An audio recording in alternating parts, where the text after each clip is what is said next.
Greetings and welcome to this edition of Positronic Hypersonic. Positronic Hypersonic. Positronic Hypersonic.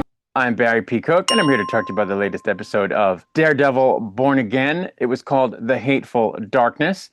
And the episode starts with a look around the city the morning after the chaos of the night before. We see Daredevil listening to the noise around the city, presumably searching for Karen. At the mayor's mansion, Fisk checks Vanessa's jewelry case and finds that one earring is missing. We know what happened to it because last week we saw Dr. Glenn put that earring in her bag. In the bedroom, we can also see a dead and decaying rose on a dresser next to Vanessa's side of the bed. At lockup, Karen surrenders her belongings before being put in a cell. Interestingly, it's a cell in a regular jail, not an AVTF holding facility.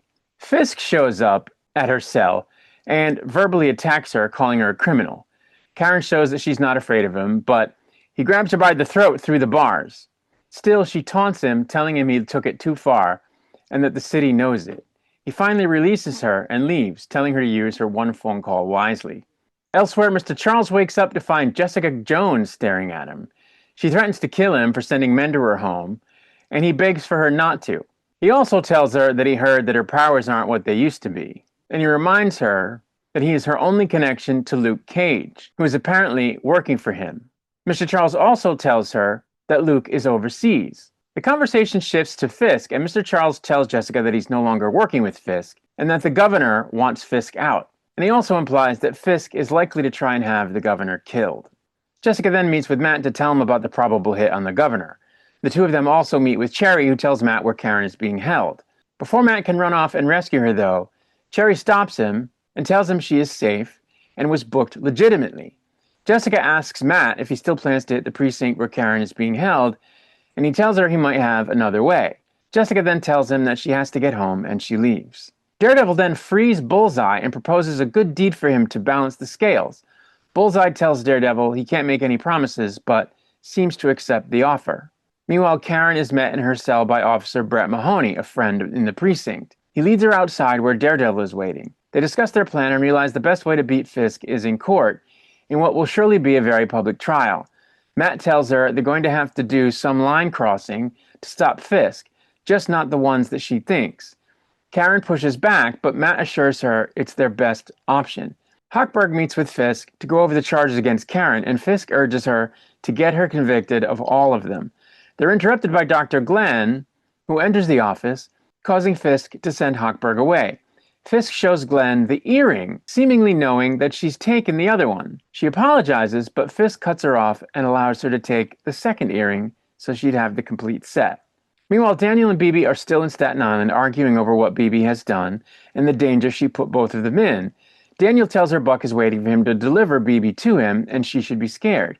He says he has a friend with a place they can hide, but uses the opportunity to text Buck. Karen's trial begins, and both Hochberg and Karen's attorney Kristen make their opening statements. Before the trial continues, though, Kristen announces she has a co-counsel. Matt Murdock enters the courtroom, creating a stir in the audience. Fisk watches the trial on television, seeing Matt step back into the public eye. Matt and Kristen question AVTF agents Powell and North, with Kristen bringing up their attack on Matt's apartment from the end of Season 1. They're doing this, of course, to expose Fisk's crime and win in the court of public opinion. At the governor's mansion, the governor places a call to the attorney general and tells him to get started on suspension paperwork for Fisk. Meanwhile, Daniel and BB arrive at their safe house. However, BB sees that Daniel is uneasy and questions him. He admits to her that he and Buck buried a body and then tells her he can't have anyone knowing he did that. She clearly understands that Daniel is actually about to deliver her to Buck and pulls back, questioning him again. Daniel thinks again about his decision and decides to let BB go instead. Back at the court, as the hearing adjourns, Matt realizes that the AVTF isn't leaving. With the cameras off, it appears they plan to attack Matt and Kristen. Police escort them to the parking garage, but the AVTF attacks them there.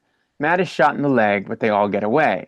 At the governor's mansion that night, we see a masked man sneak up on the governor. He grabs her and begins to choke her before two knives hit his arm and a third plants itself in his skull. Bullseye reveals himself to the governor and gives her a salute. Daniel meets with Buck, who sees that BB is not with him. Daniel tells Buck he doesn't know where she is, and it becomes clear to Buck that he now has to kill Daniel. He attacks Daniel, who pleads with him to stop, but he doesn't.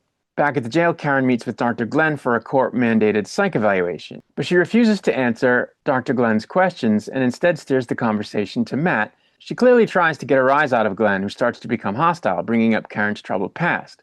Karen breaks first and brings up the fact that Vanessa had Foggy killed, as Glenn starts to see another hallucination of Muse. Glenn snaps and slaps Karen, who laughs in her face, prompting her to slap Karen again, before storming off, leaving Karen with a smile on her now bleeding face. As Matt crawls into a church and prays, Buck continues to try to force information out of Daniel, but he refuses to give BB up. So Buck points his gun at Daniel and offers him one last chance. Daniel then asks Buck how long it will be before he's the one lying on the floor with a gun pointed at his head. We hear Matt's prayer continue in voiceover as we see Jessica enter the church, but as the prayer ends, Buck pulls the trigger, killing Daniel. And that's where the episode ends. So I thought this was an okay episode. It certainly moved the plot forward and set us up for the finale. I was a little confused by a couple of things, like why did Dr. Glenn steal Vanessa's earring, and why, when the mayor figured it out, did he give her the other one? Like, what's going on there? And while we're speaking of Dr. Glenn, why does she keep, I mean, I know why she keeps seeing these visions of Muse because she's traumatized, but like, what's going on there? There's some speculation in fan chatter that they're going to introduce her as the new Muse, but I don't understand why they're bothering to do that. That just seems very weird. So I don't know. Hopefully something comes of it, because they've been spending minutes in these last 3 episodes, like, you know, dealing with her and this whole Muse thing. So I hope it comes to something.